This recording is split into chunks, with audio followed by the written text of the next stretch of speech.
Hey, it's Sela Social Studies. Hey guys, and welcome back to Sela Social Studies. Alright, so today we're going to be covering an inventor, a businessman, somebody who created the assembly line, and kind of like Eli Whitney's invention of the interchangeable part. Henry Ford's assembly line basically changed the way the world and industry had worked. So Henry Ford was born in Dearborn, Michigan in 1863, and when he was a teenager he left Dearborn and headed east to Detroit, which was a larger city with lots of industry and factories. It was here that Ford would learn how to become a machinist. He would work at a sawmill for the first couple of years, and then he married his wife in 1891, and he moved back to Dearborn, Michigan. And upon his return to Dearborn, he took up work at the Edison Illuminating Company, where he would wind up becoming the chief engineer. And while he was working as an engineer, this is where Ford constantly thought about what his new invention was going to be. Henry Ford, the engineer, winds up becoming Henry Ford, the inventor.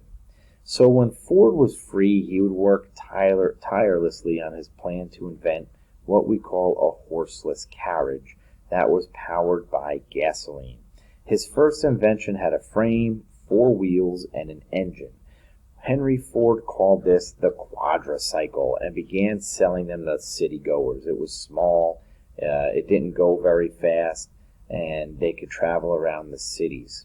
He would continue to improve his design like any inventor does, and in 1903 in Detroit, Michigan, Henry Ford starts the Ford Motor Company. So now Henry Ford is creating his own quadricycle. He is creating a vehicle, one that uses a gas-powered motor, and he drives around the city. So after about a month, Ford's workers were able to produce the first automobile from this Detroit plant, and this was aptly named the Model A Ford.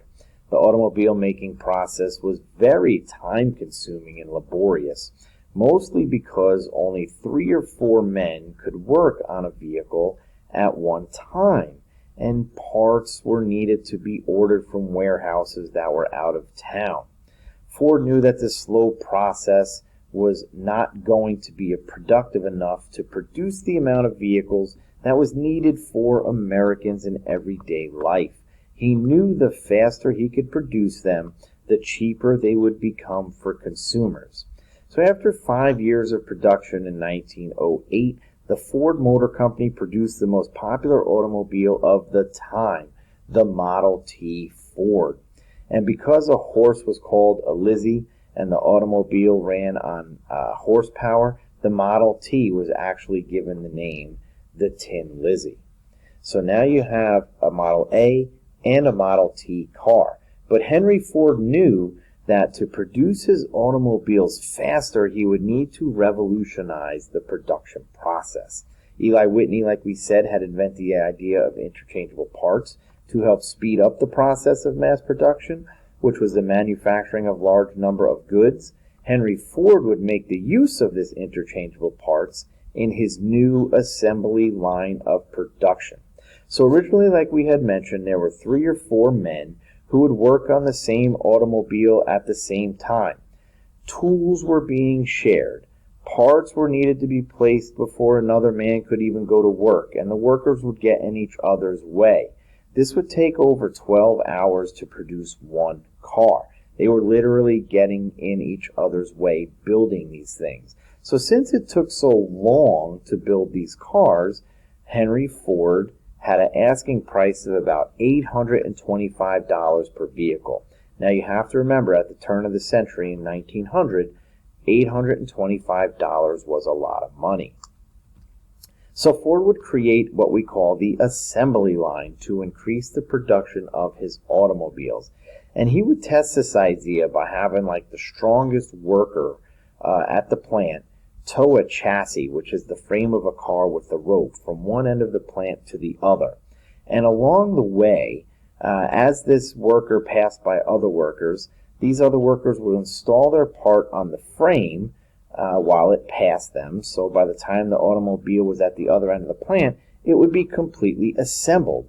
And as the assembly line sped up the process of production for Ford, when you speed up the process of things by using this assembly line, he was able to decrease the price of his automobile. This would ultimately lead to pictures like you see on the screen here, where it wouldn't be a worker towing the chassis, but it would be mechanized.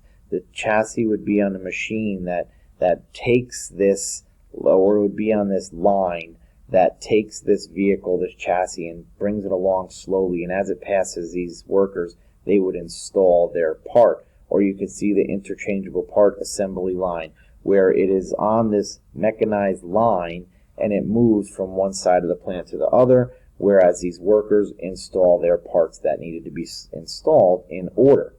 And as the assembly line sped up the production of the automobile, because of this, Ford was able to sell his automobile at a much cheaper price. So by 1925, the Ford Motor Company was making one car every 2 hours, chopped it down from one car every 12 hours. And the result of this was that the cost of the Model T Ford dropped from $825 down to $290. So Ford's success allowed him to treat his employees better than the average factory at the time. In order to dissuade his employees from joining the United Auto Workers Union for 8 hours of work, which would be one full day, Ford paid his employees $5 for the day, which was more than double the average factory worker's salary, which paid only about $2.34 per day. And it's because of this practice that it would raise the average salary amongst the automobile industry. The effect of Ford's assembly line and his production line of automobiles was tremendous, and it was very long-lasting. We still use it today. By the end of the First World War, nearly 50% of the cars purchased in the United States were the Ford Model T. Many new factories were built to produce the interchangeable parts that Ford needed to produce his cars, and millions of dollars were spent to construct new highways, putting men to work. So mass production and the assembly line carried over into other businesses and other ventures. All of Ford's achievements made it possible for Americans to have more leisure time and travel time to allow them to travel the country. And just like anything else in the Industrial Revolution, Ford was a prime example of manufacturing products faster, cheaper, and more efficiently, making life easier for Americans.